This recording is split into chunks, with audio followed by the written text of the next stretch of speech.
Nau mai o ki mai e te wānau ki runga I tēnei o ngā wahanga kōrero. E kōrero atu ana tātou ki ngā uri katoa e noho ana ki tā wā heoi. Ka I runga I tēnei o ngā, I tēnei rā me ki, ko tētehi wanaunga, but I'm going to get him to introduce himself. Let us know who he is and where he's from. Tēnā koe, brother. So, brother, so my name's Rangatira Waitokia, 25 years of age, and I'm from Wanganui. So, born and bred in Wanganui, and I've just come back from the United States of America. Wicked. Okay, so United States of America. What took you there, bro?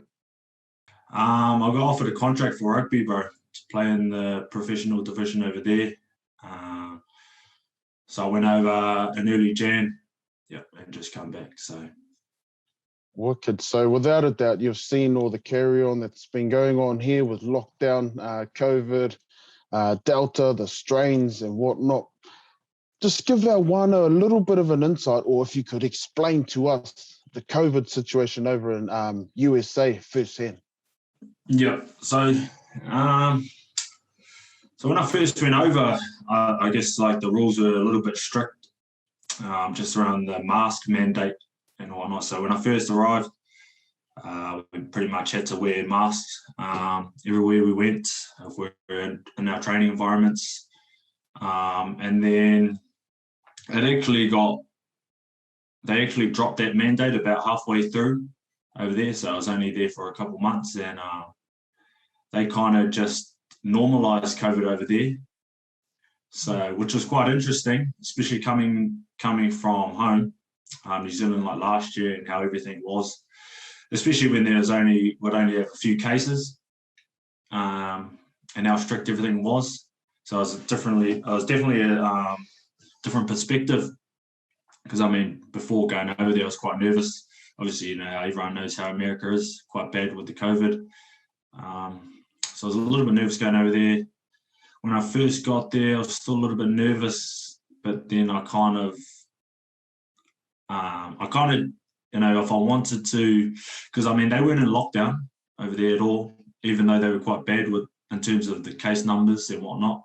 They weren't in lockdown at all. So I was kind of a little bit iffy about, you know, exploring the place and whatnot. But after a couple of weeks, I kind of just, you know, I was going to be there for 6 months. So I was either, I could just stay in lockdown and be scared of the virus, or just, you know, get on with it, and just kind of normalize it like they kind of did, which is quite interesting. Yeah. Definitely, Kazi, that is real interesting that, you know, they're normalizing it over in America. Look, what part of America were you in, brother? Atlanta, so Georgia. Georgia. Okay, and look, I guess another big question, with you going out to try and normalize it with the rest of America, did you come into contact with COVID, my man? I did, bro, yep. So I ended up catching it, but it was quite interesting how I caught it, because I caught it about 2 months being over there. And obviously, like I said, I experienced everything, explored within those 2 months and never caught it. And obviously I was in close contact with people. I mean, I actually caught it when my flatmate caught it. So we went to Utah for a rugby trip, and then a few boys caught it. And then he caught it, and because we were flatmates, I had to isolate with him, even though I tested negative. So I was in there for 10 days. So I was in there, and then I pretty much tested every day. And then I was negative the whole way through until the 7th day. Yeah, right. Wow. Yeah, what a way to catch it. I mean, I didn't catch it at all through those first 2 months, and then it wasn't until I was actually living with him, until I actually had to isolate with him, then I caught it. And it wasn't until the 7th day, which I mean was kind of annoying, because I had to reset my ISO days and stay in another 10 days, and he got to pretty much head off after his 10 days were up. So that's how I pretty much caught it, bro. Yeah. Wow, that's buzzy. Look, I have finally met, and I can see someone who has caught COVID, who is obviously a survivor of COVID. Look, does COVID hurt, bro? Nah, yeah, not for me, bro. My experience was, so I just had a pretty bad migraine. Yeah, so when I tested negative the day before, the day after I got a real bad migraine, and I actually thought it might have been because I was doing a bit of studies, and I'd been staring at the screen like the past, ever since I've been in lockdown all day, just trying to smash out studies. So then I woke up and had a big migraine, and because obviously I knew the day before I wasn't hydrating or hydrating very well, so I brought it down to that, and I was like, no, I can't have COVID. I tested negative, and then it wasn't until the next day I got it. Oh, sorry, 2 days after that when I tested positive. But I'd have to say, because I've had a migraine before, it wasn't as bad as that. So I reckon that I probably just picked it up, and that negative result was from the day before. So I got a bad migraine, yep, and I was pretty much bedridden that whole day, pretty much until at night time. Finally got to eat. And then the next day, bro, I woke up sweet. Like I was all good. So then I was like, I can't have COVID. And then the next day is when I actually tested positive for it. So I was like trying to put two and two together, and I was like, shit, then surely there was COVID. And then it wasn't after so I woke up the next day all good. And then the following day after that is when I woke up and went to go have breakfast, and it was actually last night's dinner, and I couldn't taste it. I actually thought it was off. Like I thought there was something wrong with it. Yeah. And then I told my flatmate, I was like, bro, does this taste weird to you? And then he looked at me, and then he's like, that was the same one who had COVID. And then he's like, taste. And he's like, nah, this is all good, because I think his symptoms had gone away by then. And he's like, no, it's fine. And I was like, shit, it tastes weird. And then he's like, oh, go, I think it was like a bar or something, because obviously, I know what that tastes like. It was just a bar. And I was like, oh, he's like, go try that. I was going to try it. And then I couldn't taste that either. And then he looked at me, and then we just kind of had a little giggle, and he's like, fuck, you must have COVID. And I was like, fuck, is this what COVID's like? And he's like, yeah, bro. And then I went through about 5 other things in the cupboard just to taste it. Then so I just lost. I can only taste the texture of things. You can actually fully taste. Wicked, brother. Look, thank you for giving us that first-hand experience, I guess, on COVID. There hasn't quite been anyone that we've been able to reach out to that can tell us those little things, that we don't see out there.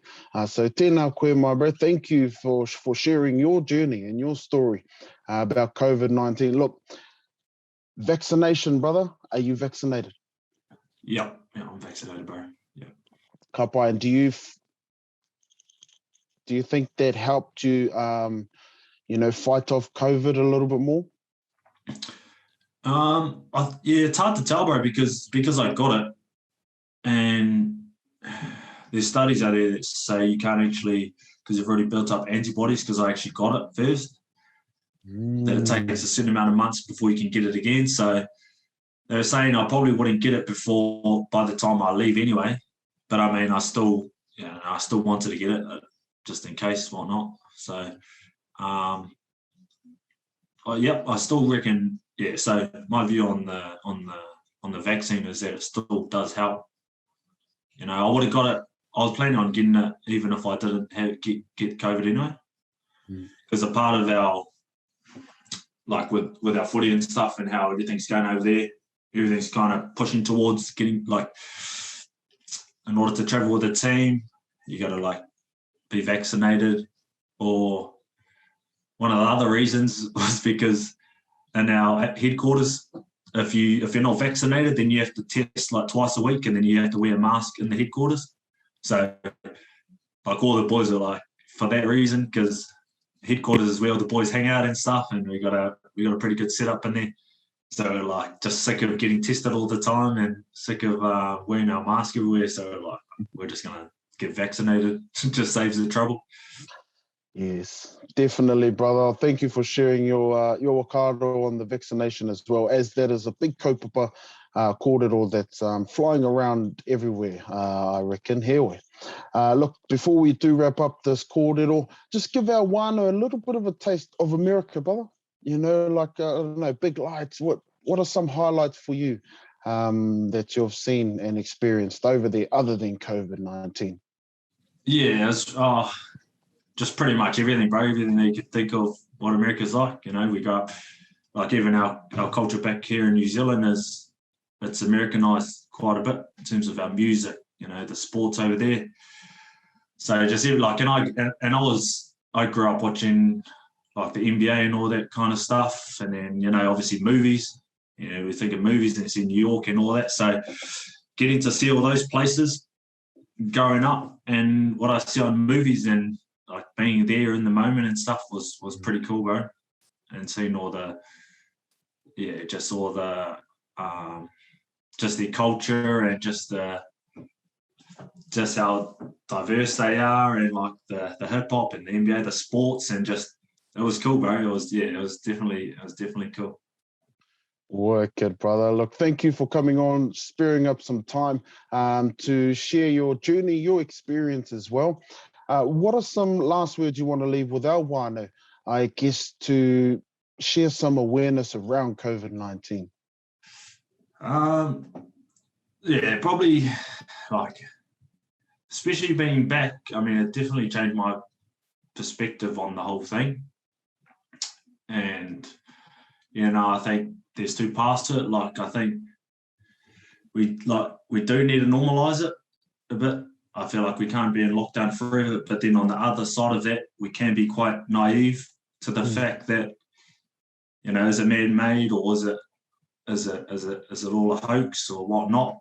And I think just with I've seen stuff all over social media and like close family too saying that it's a lie, it's all this. And I mean, I've had the COVID and stuff, and I can say that it's completely different to what everything else I've had. You know, I've had the flu, I've had whatnot, and it's definitely different. Like, it's definitely a real thing. So that's definitely one thing I could, you know, if I was to tell people firsthand, it's definitely a real thing. Even though, like, the effects on me weren't super bad, they weren't deadly, but there were still side effects that were completely new, like loss of taste, and then the migraine was pretty bad. So I think take it serious because they do affect people a lot differently. You know how naive we are, our culture is, and it's all a hoax. Is to take it seriously, and I would recommend getting the vaccine. Definitely recommend getting the vaccine. I just think don't underestimate it. Like the government says, I think just have a bit of trust in our government and like finally listen to what they say. Because like I said, I've had it. It's real. My effects weren't bad, but who's to say other people would be as worse? Yes, brother. Thank you so much for coming on, and you enjoy the rest of your day. Tēnā koe. Super. Cheers. Stay home. Stay safe. Te aki wana, te aki waka papa.